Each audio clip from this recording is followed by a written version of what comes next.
today. It's a Cybernet Beta 2000, and it's even come in its box from one of our bulk customers with original mic. So I'm sure there won't be much amiss with it, but it's quite a few years since I saw a Cybernet Beta 2000.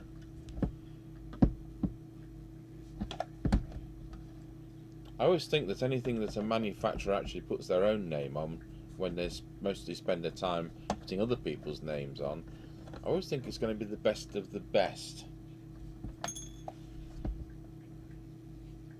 And I've certainly found that with the 3 UK Cybernet radios.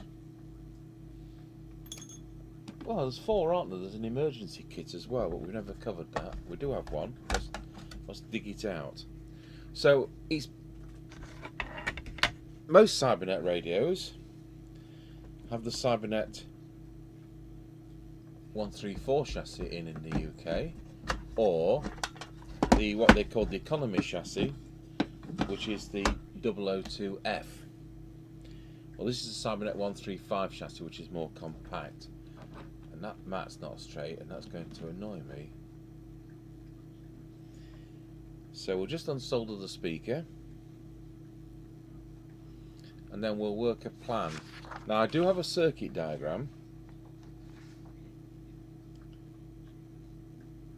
and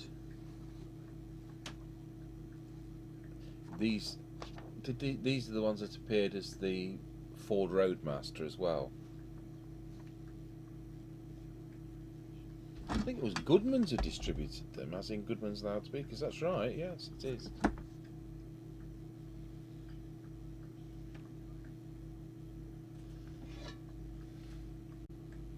So I've made myself a chart up from the circuit diagram.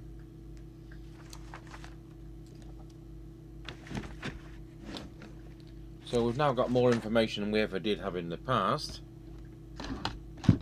I bought loads of these in 1983 or 4 when Boots the Chemist, which is a chain, probably Americans would call a drugstore, but they do doctor's prescriptions as well in the UK, decided not to do CB radio anymore. And of course they should never have been doing CB radio, and they dumped these sets in their Christmas January sale.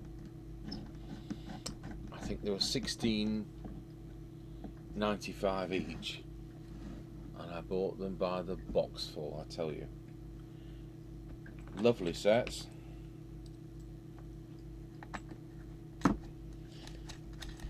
Right, we'll get this connected up and we'll start with transmit, and the first thing I'm going to do is set the frequency, and the trimmer capacitor is down there. Let's see whether we can see it on the camera.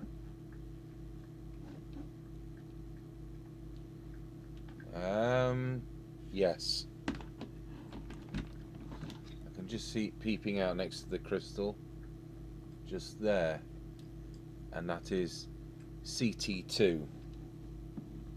I'm not going to do the VCO because there won't be a fault on that, but the VCO is clearly coil 11, T11 and CT1, but we'll leave that well alone.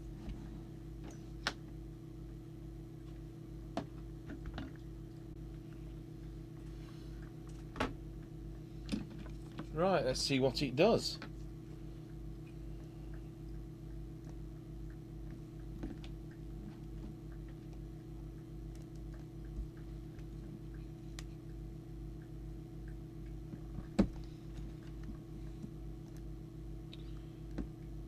Well, to my surprise, there's no transmit, so I better go fault finding. Okay, so we're going to have to go into the VCO, which is not something we've got any information on, so it's educated guess time. From the circuit diagram, resistor 4 is test point 1. So I'll just zoom out so you can see the test meter.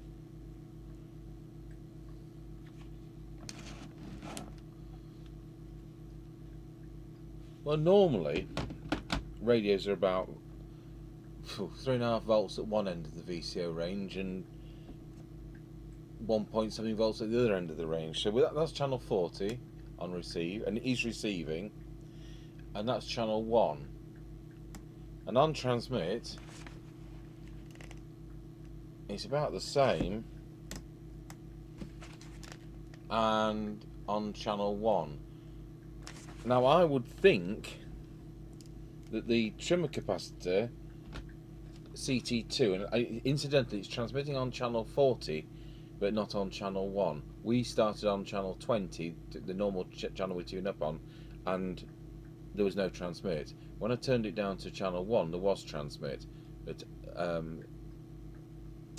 sorry, the other way around. So I've put it now on channel 1 where there isn't transmit. So when I key up I've got 0.44.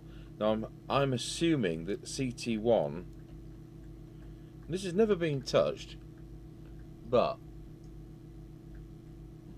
this is where I'm going to be called a liar.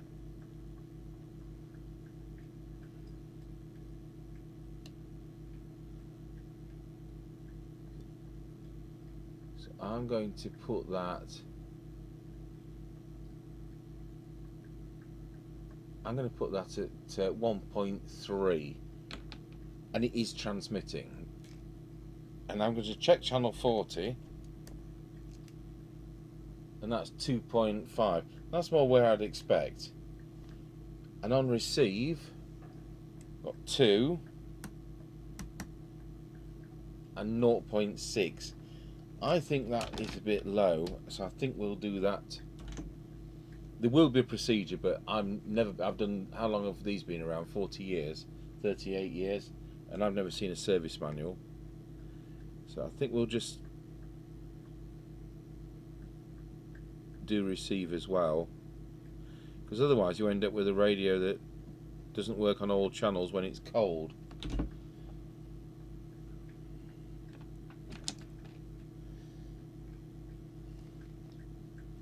So if we put the test prod back on resistor 4, and I'll bring that up to, so bring it to about there.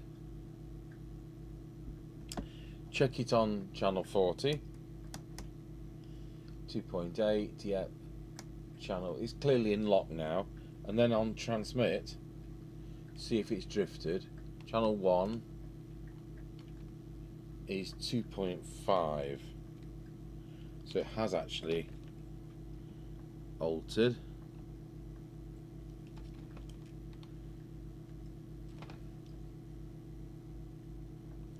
Could do with an extra hand here. So that's there. Let's look at channel 40. 2.7 on receive. 3 point something on. Yeah, it's in lock. It's well in lock on channel 1, channel 40, transmit and receive. So I wasn't going to touch the VCO, and you know, it's just educated guess, because there's always something like about that. I'll put that instrument away, and we'll go back to where we were, which was, let's look at the transmit. At least we should have it now. 17, 18, 19, 20. Of course, we were looking at what frequency it was going to be on. So we'll just pop that camera on so we can see the frequency counter. Should be 27.79125.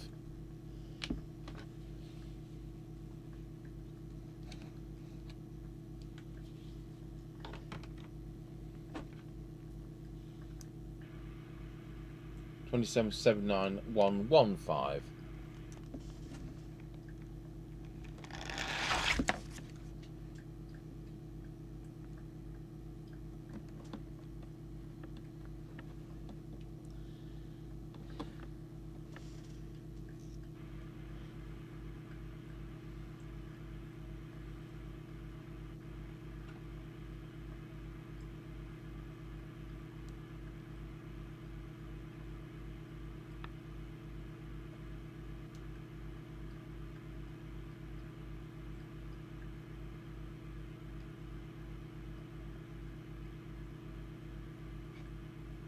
They're at 2779127.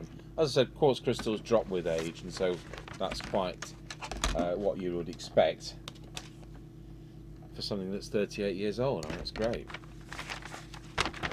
So we are transmitting. So let's have a look at how we're transmitting on while we drop the customer's lids on the floor.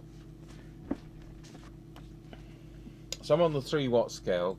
So full scale deflection. Well, that's not very good. Just make sure there isn't some difference between 1 and 40. No, that's fine.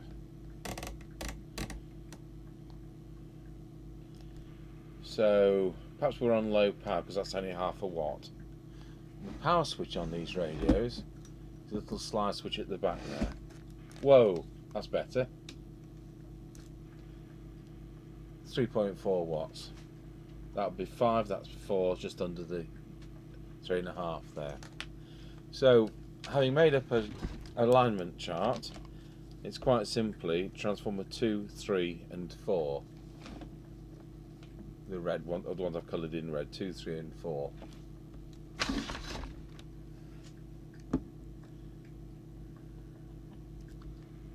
So here goes 2.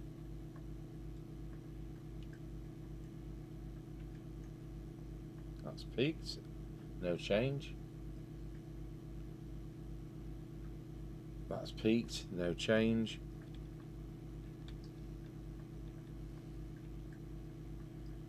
4.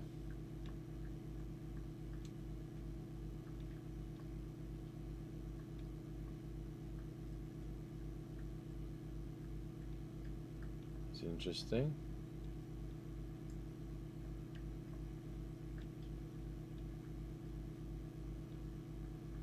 That's come up a fraction. I'll just check the previous one.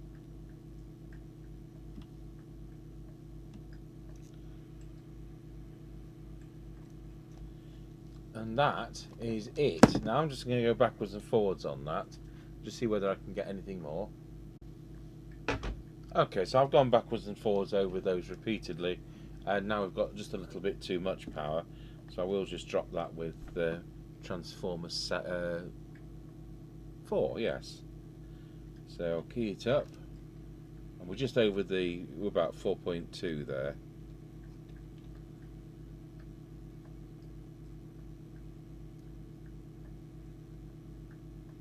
There we have it.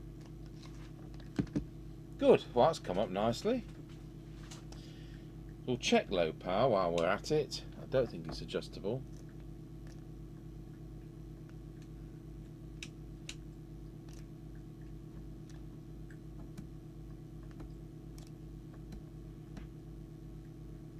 Weird.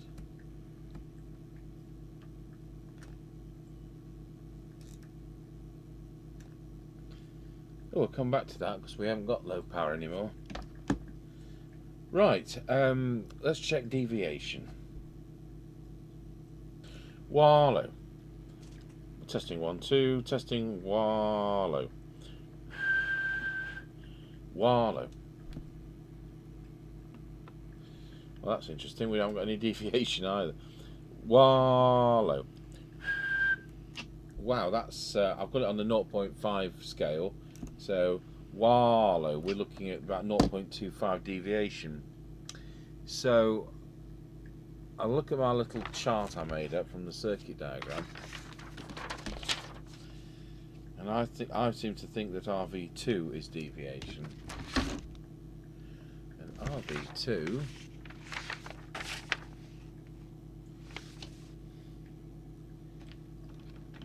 is that one there.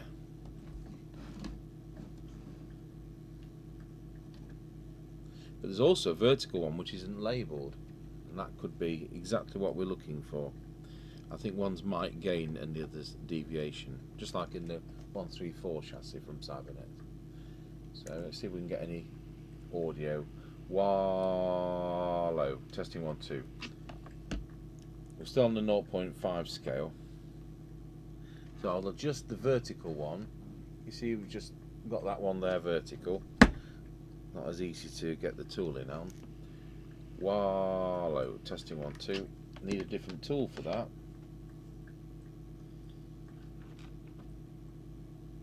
Let's try that yellow plastic one.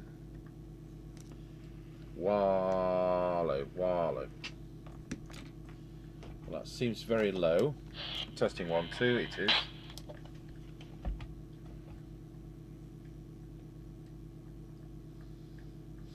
So I'll pause the video while we look into that.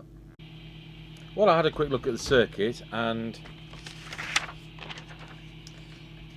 from the microphone it finds its way to the public address switch, and I thought, oh yeah, so I've cleaned this switch and we've now got correct deviation. So I'll just set that and we'll get our little oscillator out.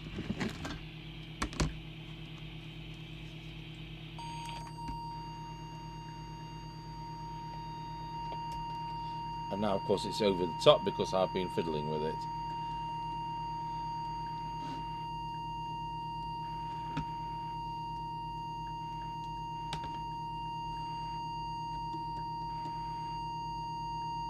So we'll set that to 2. Do a quick voice test. Wallow.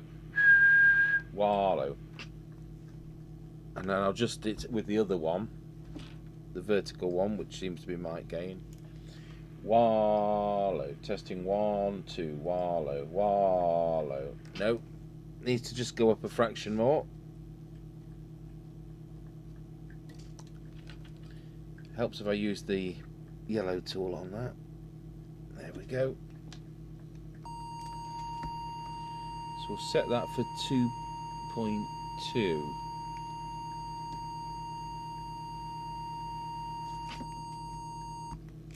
Wallow. Testing 1, 2. That's better. And now into our monitor receiver. Testing 1, 2, 1, 2. Testing 1, 2. Absolutely excellent. Alright, so that's sorted 2 problems out. No transmit because of the VCO, and no transmitted audio because of a dirty public address switch. And so we've got, let's go back on that, we've got the 4 watts there. We've lost low power. Now I just wonder if we've got a dirty switch.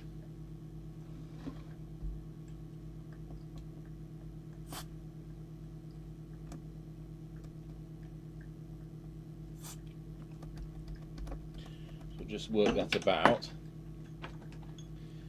So let's have a look.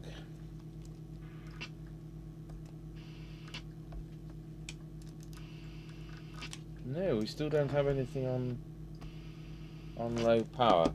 So I wonder if there is a preset for that. I'll have a look back at the circuit diagram.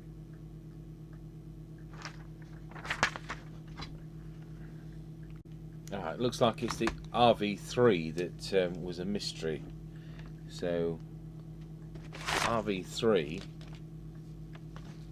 I couldn't tell from the circuit what, I think it's RV3. So I've just put some switch cleaner on there because clearly this radio, there's a lot of things need lubricating with the switch cleaner. Oh, and if you don't often see these videos, we use the UK CB27 Super 10. So let's see in low power. So that's high power, that's low power.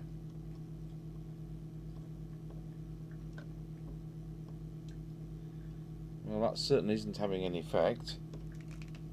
I'll tell you what, again, I'll put this on one, we'll put that on one side, that problem, and I'll trace it through with the circuit in a moment. But let's just see if we can set up the power meter. So put it back to high power, and what's what you'd call a fairy light display, and when we key it up we're getting 3. So according to my sheet, RF meter will be RV4, and RV4 is the front one.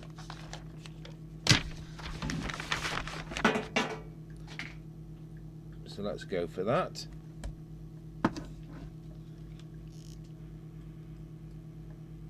Yes, that's exactly what we want. So it's doing 4 watts, so all 4 lights are lighting.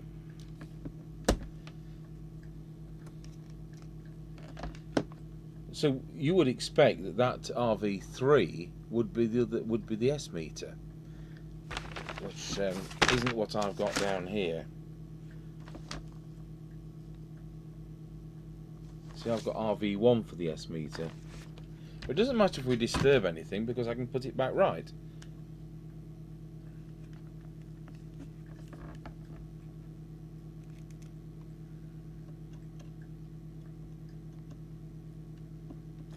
Well, that certainly isn't doing anything either. So it probably is the S meter.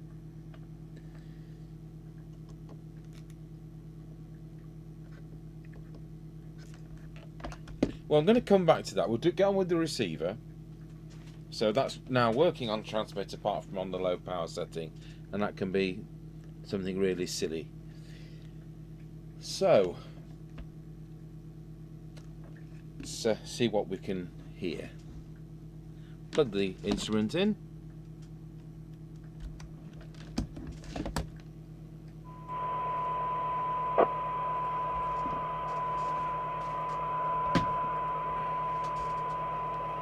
And on these radios, squelch is concentric. So you've got volume on the inner, and you've got squelch on the outer, which is a bit of a faff. Tone high and low, so we do it in high, and local or DX. So that's kind of your RF attenuator rather than RF gain.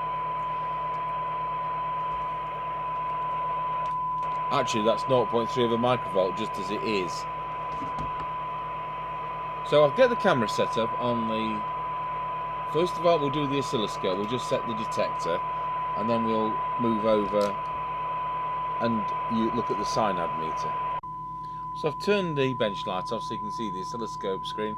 We're looking for maximum recovered audio. I'll just turn the volume down a bit so it's a bit easy to see. And it should be T12 from my reckoning, which is that one. And it is. We have gained a fraction on that. Okay, so we'll reset the camera onto the cyanide meter now. Right, so we've now got the cyanide meter switched on.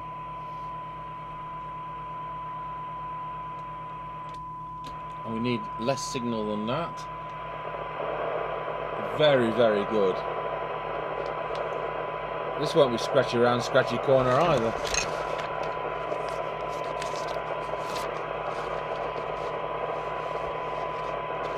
So we've got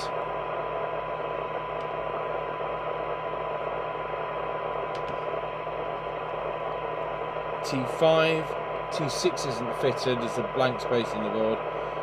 T7, 8, 9, 10 and 11. So we'll go around them in that sequence. I don't think we're going to gain anything because it's so excellent already. Put the bench light back on.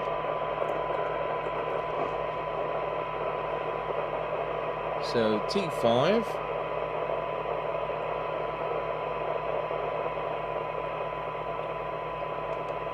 I'll tell you what, we have gained something.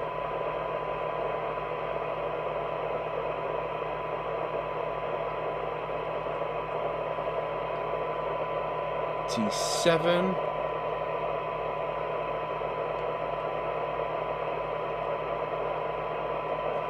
T8.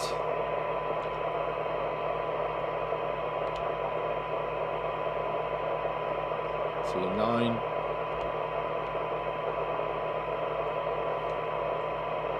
T10.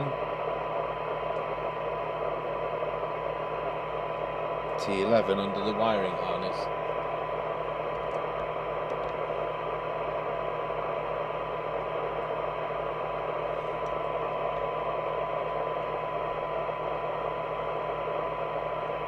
I'll just check again with the first one, T5.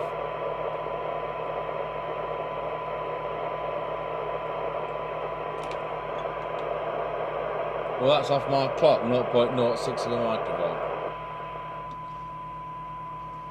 Right, we'll set the radio back to, the signal generator back to an S9 signal.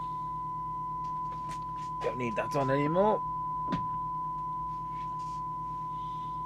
And I'm just now going to set the S meter now, which I believe to be R1, RV1, which should be the one I just fiddled with.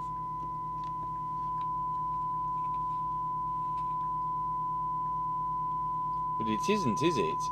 That's one end to the other.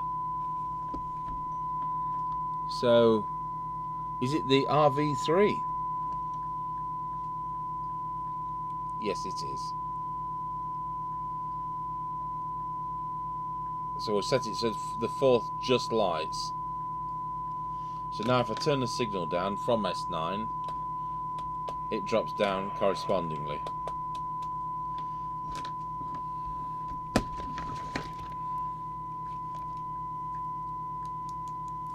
So, TX meter, RX meter. So I would think therefore that number one is squelched from where it is in the circuit. And that's what we'll do next. So take the signal generator off, set the squelch to threshold, generator on, and that's coming fine.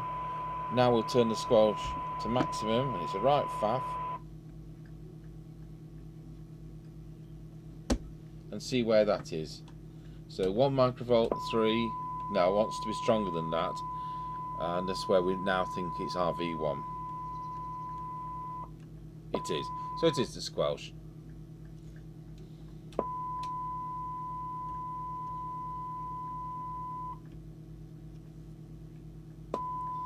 That's now coming in at S9, 100 microvolts. So we'll just pop that down to threshold again and switch the generator off. There we are, threshold, switch the generator on. And it's coming in at 0.3 microvolt. So that's set fine. Obviously I've upset that with looking for the high-low power adjustment. Squelch.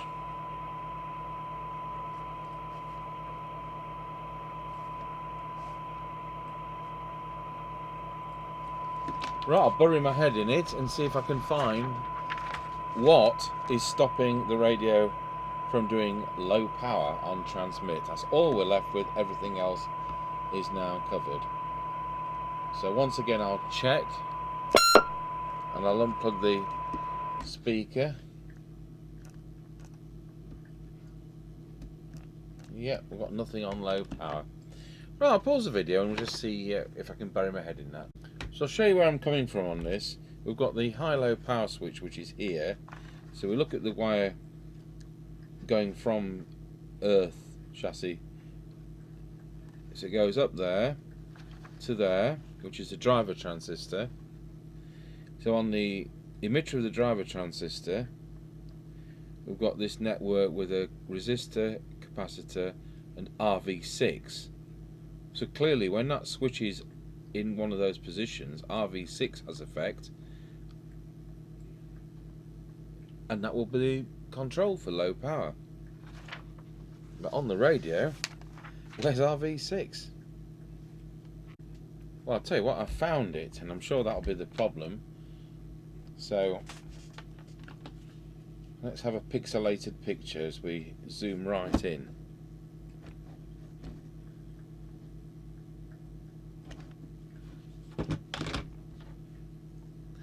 So we've got a ballast resistor there and a tiny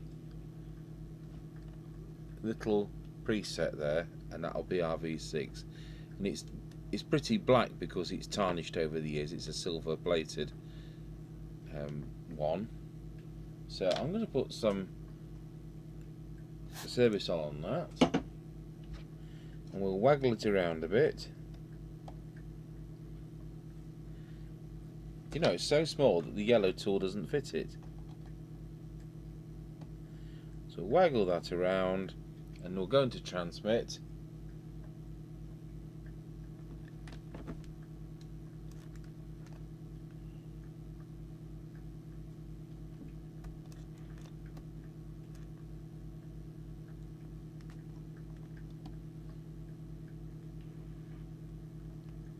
Ah, there we are. 450 milliwatts, that'll do. Testing 1 2 1 2. There we are. We have transmit on low power. So in low power position. Oops, let's have that camera back. When I press transmit, well, would you believe it? It's still doing 3 on transmit, and in the high power position, it's doing 4 on transmit. Anyway, the high power is doing 4 watts, and the low power is just doing 450 milliwatts, and that's as good as we're going to get. That it should be 400, but there's no law these days which says it where it has to be, though there was in 1981. That's it. It's covered. It's working. So generally, the presets needed cleaning. The VCO was out, stopping the lower channel, anything under 20, about channel 25 from working. And after hunting down all those presets, I'll now add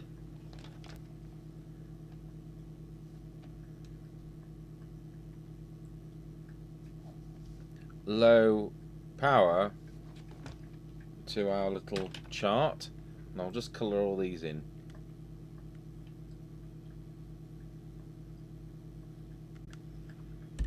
So I'll quickly run through that. So we've got transformer 1 and CT1, which is the VCO adjustments. Transformer 2, 3 and 4 for the transmitter. We've got the low power adjustment, transmit meter, RV4, overall frequency is CT2, deviation is RV2, mark gain is RV question mark, and then on receive it's 5, 6 isn't fitted on this set, 7, 8, 9, 10, 11, 12 is the detector, and then we've got receive meter on RV3, squelch on RV1, and it's a lovely set once again. I'll just put the cases on. I'll get that one off the floor, which I managed not to tread on, and we'll put it on the aerial for a second. So with it back together, have a quick flick round.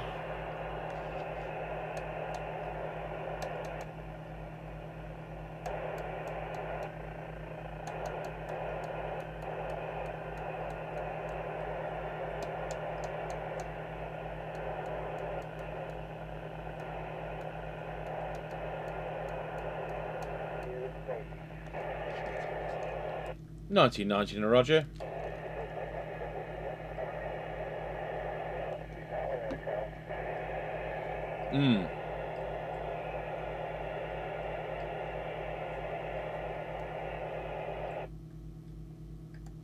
Right, well, we'll leave it on the bench for a bit to talk to itself, and then later on, hopefully, we'll do an on-the-air test with Mr Chippie. So that's a nice radio. I got some scrap chassis from a radio rally, and I was really disappointed when there was one of these amongst the scrap. And you think, well, why would anyone scrap such a really good radio? So yeah, I mean that's taken half an hour to go through, but if I was doing those every day, I'd be quicker, wouldn't I? Right. Thank you for watching.